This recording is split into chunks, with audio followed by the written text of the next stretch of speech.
오늘 아침을 여는 말씀은 사도행전 17장 22절의 말씀입니다. 바울이 아레오바고 가운데 서서 말하되 아덴 사람들아 너희들을 보니 범사에 종교심이 많도다. 할렐루야. 오늘 말씀을 통해서 주님의 뜻을 깨닫는 그 지혜와 기도의 응답을 누리는 은총이 우리 모두에게 넘치게 될 줄로 믿습니다. 오늘 본문은 바울이 육체적으로 힘든 몸을 이끌고 데살로니가와 베레와 그리고 아덴, 지금으로 말하자면 아테네를 돌아다니며 전도하고 있는 내용을 소개하고 있습니다. 지금 바울은 16장에서 보았듯이 감옥에 있다가 풀려났기에 육신이 많이 쇠약해져 있는 상황이었습니다. 그러나 전도의 여정은 멈출 수 없었습니다. 이런 바울의 전도 열정을 살펴보며 우리가 은혜를 나누고자 하는데요. 1절부터 9절까지는 바울이 데살로니가에서 전도하는 내용을 소개하고 있습니다. 이 데살로니가에 도착한 바울과 실라는 유대인들의 그 회당을 찾아가 새 안식일 동안 성경을 가르쳤습니다. 비록 짧은 기간이었지만 시기심 가득한 유대인들이 천하를 어지럽게 했다라고 표현할 정도로 복음의 역사는 대단했습니다.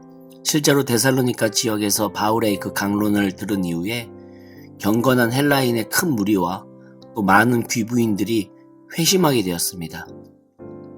이 모든 일이 가능했던 그 이유는 명백한 복음의 그 선포와 청중에게 임한 성령의 능력, 그리고 복음을 들은 사람들의 철저한 회개가 있었기 때문입니다. 우리는 나이의 한계, 시간의 한계 등등을 운운하며 복음의 능력을 스스로 제한해버릴 때가 있습니다. 그러나 복음을 통한 하나님의 역사는 인간이 가진 모든 한계를 초월할 수 있습니다. 이러한 사실을 기억하며 믿음의 끈을 늦추지 않는 우리가 되기를 바라겠습니다. 10절부터 15절까지는 베레아 사람들이 말씀을 받는 내용을 기록합니다. 바울과 실라는 데살로니가에 이어서 베레아에서 복음을 전파했습니다.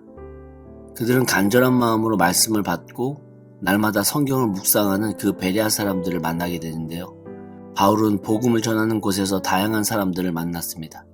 때로는 유대인들과도 같이 부정적이며 박해하는 사람들을 만나기도 했지만 이 베레아 사람들처럼 복음에 너그러운 사람들도 만납니다.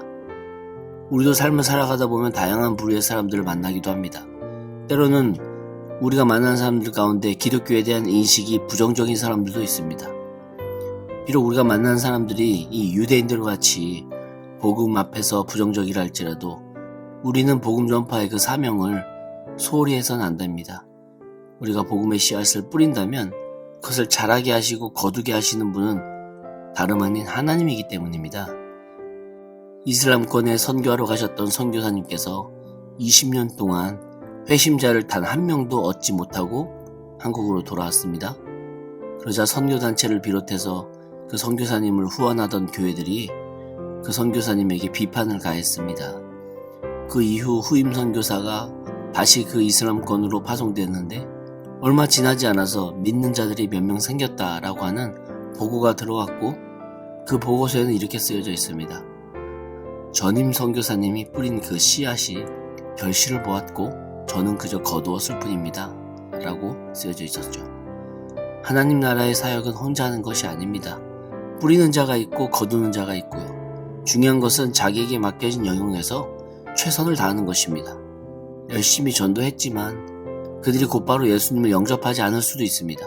그러나 그 복음이 씨가 되어서 나중에 열매를 맺을 수 있죠. 그러므로 우리는 결실이 있든 없든 낙심하지 않고 복음 전하는 데 최선을 다해야 됩니다. 자라게 하시고 거두시는 분은 하나님이기 때문입니다. 이러한 믿음을 붙들고 오늘도 내 자리에서 복음 전파에 힘쓰는 성도님들 되시기를 바라겠습니다. 마지막으로 16절부터 34절까지는 아덴에서 전도한 내용이 나오고 있습니다. 바울은 베레아에서 복음을 전하던 중에 신변의 위협을 느끼게 되고 성도님들의 도움을 받아서 아덴, 그러니까 지금으로 따지자면 아테네로 이동을 하게 됩니다. 인간적인 생각으로는 핍박으로 인해 바울의 그 선교팀이 목적을 달성하지 못하고 도망친 게 된 것처럼 보이지만 주님께서는 고대 그리스의 수도이며 헬라 문화의 중심지이자 세계 철학과 지성을 선도했던 그 아덴에 복음을 상륙시키신 것입니다. 특별히 바울은 이방 사람들이 관심을 가질 수 있는 알지 못하는 신에게 라고 쓰여진 그 제단을 통해서 그들의 마음에 있던 종교심에 접근하여 그들이 이해할 수 있도록 전도했습니다. 바울이 전하였던 그 복음은 아덴 사람들의 마음을 움직였고 아덴에서의 전도가 많은 열매를 맺지는 못했지만 바울이 뿌린 그 복음의 씨앗은 세계 곳곳에서 그리스도인들을 일으키는 그 밑거름이 되었습니다.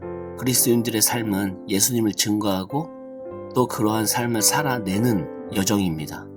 우리는 바울의 데살로니가, 베레아, 아덴 전도 여정을 보면서 알 수 있는 것이 여전히 어려움과 핍박은 있지만 그래도 복음의 전파를 쉬지 않았다는 것입니다. 또한 기억할 부분은 많은 사람이 믿기도 하고 더러는 몇몇 사람들만 믿기도 하는 그 결과 속에서도 절대로 신앙이 흔들리지 않았다고 하는 것입니다. 우리는 때로 결과에 집착합니다. 한 걸음 씨앗 뿌리고 뒤돌아서서 열매를 보고 싶어 합니다. 그러나 하나님의 열매는 씨앗을 뿌리고 싹이 트고 가지가 자라고 꽃을 피우고 열매를 맺기까지 내가 기대했던 시간보다 훨씬 더 오래 걸릴 수 있다고 하는 것을 우리는 기억해야 합니다. 그래서 어떤 사람은 티도 안 나고 나 때 거두지 못할 거니까 그냥 뿌리지도 않겠다라고 포기하지만 우리는 오늘 본문의 바울처럼 열매의 시기와 관계없이 씨를 뿌린 자로서 최대한 열심히 씨 뿌리고 가꿀 때 하나님의 때에 주님께서 열매 맺게 하실 것을 우리는 기억해야 됩니다.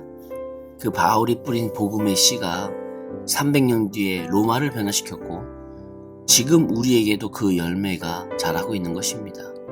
그러니 믿지 않는 세상을 향하여 나만의 방식으로 꾸준히 흔들리지 않고 좌절하지 않으면서 그들을 향한 긍휼한 마음으로 복음의 씨앗을 뿌리는 저와 우리 성도님 되시길 바랍니다.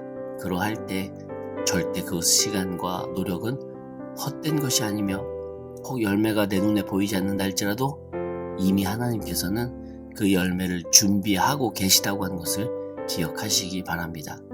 우리가 언젠가 하나님을 만나게 되었을 때 하나님께서 우리가 이 땅에서 뿌린 그 씨앗을 통하여 하나님의 일을 하나하나 해나갈 수 있었다라고 하는 칭찬과 위로를 얻는 저와 우리 성도님 되시기를 간절히 축원합니다.